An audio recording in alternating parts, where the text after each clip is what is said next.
Hey guys, welcome back to another DK podcast. It's your homegirl Joey. We are at episode 31.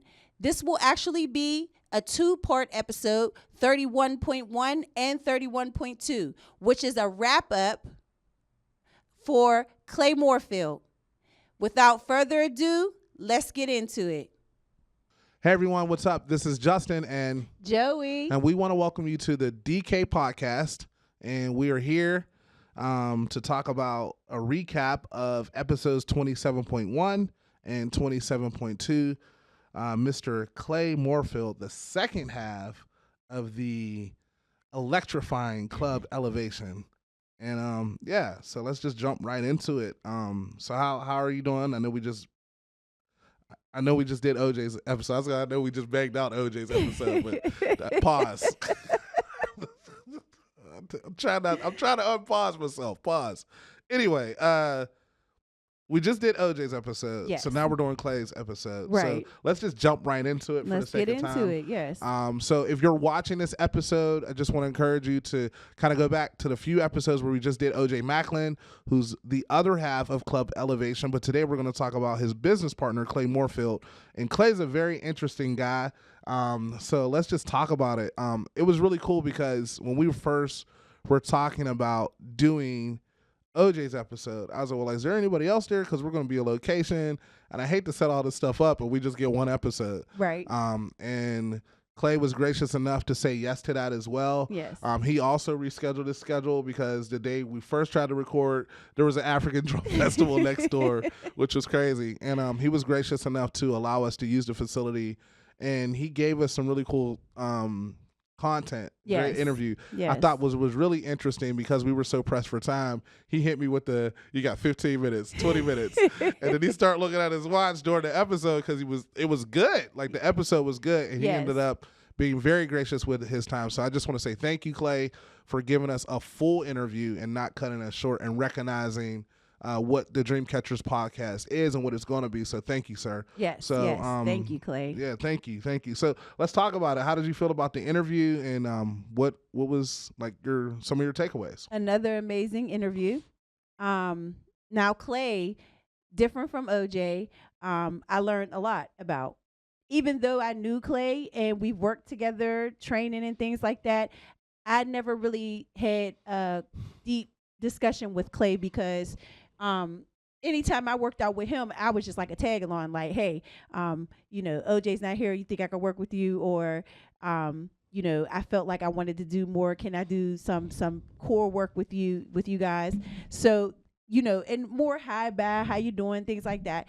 Really, we didn't have the dynamic that me and OJ had. You had the same like working rapport, like the relationship, right. The background and all that. Right. So you weren't necessarily as familiar with him. Right. Although you were familiar because you were in the gym. Yes. And you understood that he was a business partner. Exactly. And he's just as capable, if not more capable, depending on what it is. Yeah. That you need. And that's why partnership is important because you have somebody who can be like let's say Clay's a flathead screwdriver and OJ's a Phillips, and like they both do the same things, but they lock in and do certain things a little bit better than others. Right.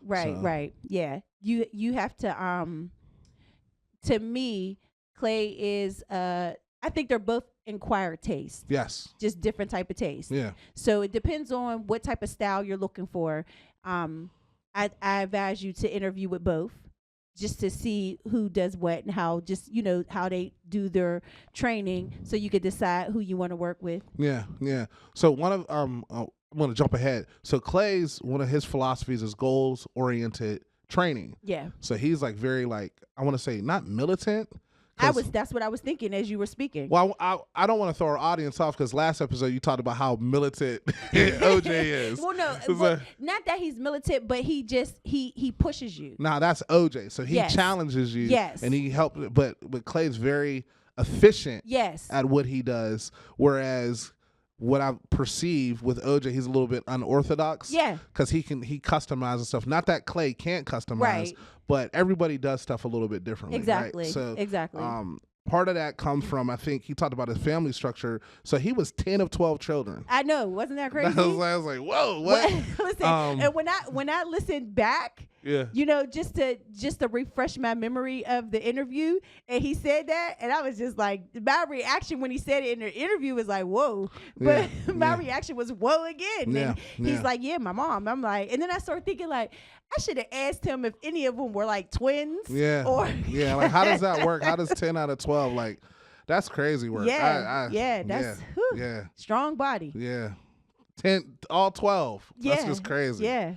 So let's lock in. So I think the other part too, what speaks to his level of discipline, is he did speak to us about his faith, being a Muslim. Yes. Very proud, not in an arrogant way, but like that's part of his ethos. Yes. And if you know anybody that is of the Islamic faith, the African American Islamic faith, because there's a whole bunch, right? Yeah. They are very disciplined. They are very militant. They are very accurate in their approach. I often say, like, if Christians were as disciplined as Muslims, watch out, right? Yeah. Because they are very, very disciplined. So he talked about that. He talked about his perspective of hardship. So he went on a trip to Jamaica, and there wasn't like no running water. There's different amenities, and he realized like, well, when he went outside of the resort, outside of resort, running water, exactly. He realized like how fortunate we are here to get things done. I thought this was really interesting, and this happens to a lot of people. You know this as much as I do. So he was like a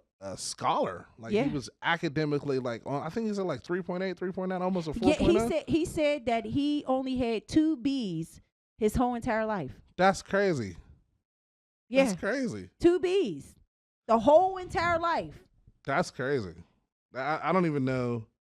I don't even know what to do with that. Like, how do you even lock in like that? But that goes to show you his personality then and how it is now. Yeah. It goes into his training. He talked about how media influenced him. So, like, a lot of like the hood films and stuff like that really kind of made him gravitate towards that. Yeah, because he said that we never really look at the positive aspect of the film or of the TV show. We always root for the negative aspect. And you know what? When he said that, I was thinking like, you know what? You're absolutely right.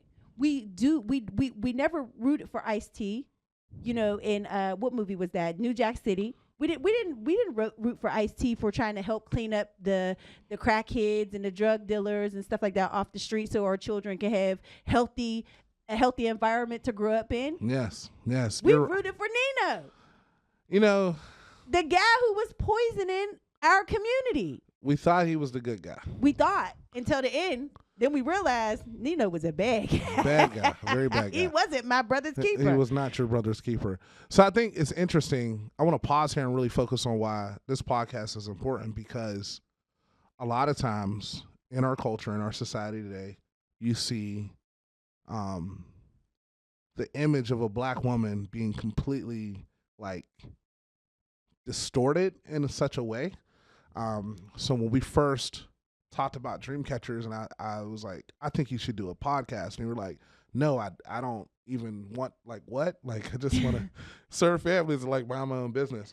But I understood the need to have women like yourself represented in such a way that there's a different type of voice. There's something else that's different out there. Right. And it's important because we're going to really jump into Clay some more, but I don't want to overlook the significance of a podcast like this or other podcasts that are actually trying to help people. Yeah. Right. So we talk, you know, this, you guys might not know this, but I'm like a savant when it comes to music. This is a recorder. I love hip hop music. We always joke about like rappers and different things like that. And I think one of the first conversations I think we first had when we first met, I was talking to you about how there's certain things I don't watch on TV. Right. I was like, because I know people, I like, that stuff's real to me. That's not entertainment. Like, and it's always been a big thing for me in the media space that I attach myself to things that actually build our community and uplift our community. So that's why this podcast is important, because you could be, I mean, there's so many other things that are thrusted in front of us as people that we consume that aren't good for our spirit, not good for our mind, not good for our community. So I totally agree. I'm glad that you brought that up. And I never even thought about being a positive role model to young ladies, because there are a lot of women who are in the limelight, black women who are in the limelight, who should not be in the limelight. Should not And be the in the things limelight. that they put out there towards our young women, like it's despicable. It is. Honestly is despicable. Yeah, we've come a long way from the little Kim poster on the Oh wall. my goodness. Come a long way, and it's bad. Like I saw something with Sexy Red the other day, Why did I know you was going to say her? and I was like, first of all, she's not sexy. And the only thing that's red is her hair. And where I'm from, in Wilkinsburg, we say if her hair is brighter than her future, she's ratchet. I like that. So her hair is definitely brighter than her future as the trajectory she's on right now.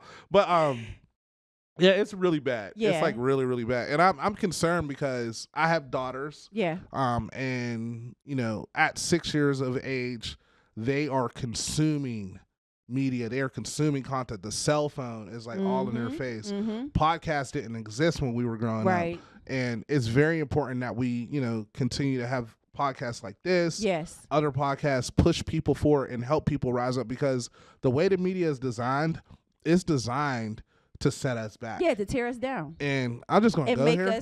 Make us think that we're not anything but body parts. Yeah, anything but body parts. I'm just going to say this because I can. Black people don't control the major media corporations. Right. People who aren't black do. I'm not going to say who. That's the truth. So they have an agenda. So Yes. if their agenda is to put in front of us images that don't build our community, how much more is a design play for systematic? I think it's a part of systematic racism. I agree. And that's why even certain people who are of color in positions of power to produce media, and they leverage our pain, our trauma to make money off of that, I fundamentally have an issue with it. Just because I don't like it. But I'm gonna get off my soapbox because we're here to talk about Clay Moorefield, not how I feel about the state of media. Before you go back to Clay, just think about, to me, what I think about, and I would want everybody else to think about, is these celebrities that so-called portray us, supposed to be regular people. When other countries and stuff like that, when they see these people from America, these black African American individuals from America, that's how they think of all of us. Yeah. They think of all of us women as sexy red. And they're all not. And we're not. Sexy red. We're not. And so then on top of that, when you were saying about, you know, pushing and promoting positive information and uplifting us and things like that, it just made me think about a conversation that I had. And I'm going to just tell you this real quick. I had a conversation with someone who was like, oh, I seen your podcast. I love your podcast, but you need to talk about more current stuff. Okay. You need to talk about more stuff that's going on. And I said, that's not what my podcast is about. That's not what Dreamcatchers is presenting. We are presenting positive, faith-based, change of life stories. That's what I'm promoting. I'm promoting success stories.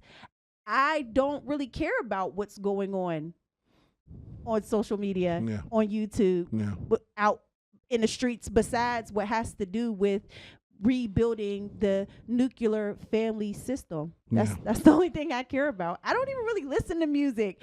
I used to listen to podcasts. This new stuff is terrible. I used to listen to podcasts, but I don't even listen to podcasts no more. Okay. Honestly, if it's not about how to better what I got going on, I don't really listen to it. Yeah. So why would I promote it? Why would I get out here and have somebody come sit down and we can pass the win, we can bust it up about anything. But why would I do that? How is that better in us? Yeah, it's not. Yeah, there's a lot of different ways we can go with this, but I want to take care of back to Clay. the matter at hand. So Clay, just a quick synopsis. He did 11 years prison sentence. Yes. Who he is today is not like you would just be. He does not look like what he's been through. No, not at all. And that just says to the work that he's put in, and his attitude about that. One of the things that I thought was really cool, and I'm just gonna read my notes because that's what professionals do. Okay. They use their notes. Okay. He talked about I think he's in a 20-year plan. Was it 20-year plan of success? While he was in prison, he created a 20-year plan of success. So one of the things that I've learned is this goes back to helping black people people of color go to a place of success. Mm-hmm. So most people, we don't think people of color in our neighborhoods, we don't think 20, 30, No. 50 years. We don't think generationally. No. And I think it's important to really kind of unpack that. So when you started this podcast and where you're at now, where do you see this going 10 years from now? Because when you first started, you barely had your paperwork together. Right. And now you got one organization, Dreamcatchers, and then you got another organization that you're pioneering, Time Served. Right. So, Time Done. Excuse me, Yeah. Time Done. Mm-hmm. So, like, talk about that momentum of thinking forward, thinking of 10 years, 20 years. Like, what does that look like for you now? To me, it looks like more interviews across the country, because now that I've linked with Time Done, I have access to other states and individuals in other states who are willing to give success stories and interviews. So I see this platform going the distance, because so many people, I don't even remember what the percentage is, but there's so many people across America who've had felonies. Yeah. It's not small. It's a lot. And whether it's a blue crime, whether it's a white collar crime, whatever, people, the president has a felony or 2 or 27. You know what I mean? Like, so, well, they're not going to be able to really count the exact numbers until they release the paperwork and the files that they're not doing. Okay. But I want to make sure that this podcast stays on the air. Yeah. So, but I say that to say that, you know, it's not just your everyday hood individual who's been incarcerated. You know what I mean? There's people out here who, you know, who've done, what is it? Tax evasion? Is that a crime? Something like that. Yes. You know what I mean? Like, so everybody, so there's levels to this. Yes, there's levels to it. There's low level crime and there's high level crime. Exactly. So, you know, the chances are you being in a room with someone that has a felony or a misdemeanor is high. Hey guys, thank you for stopping by to view the first half of our recap, episode 31.1 with my guy, Clay Moorefield. We will see you next week. Have a blessed week, and we're out.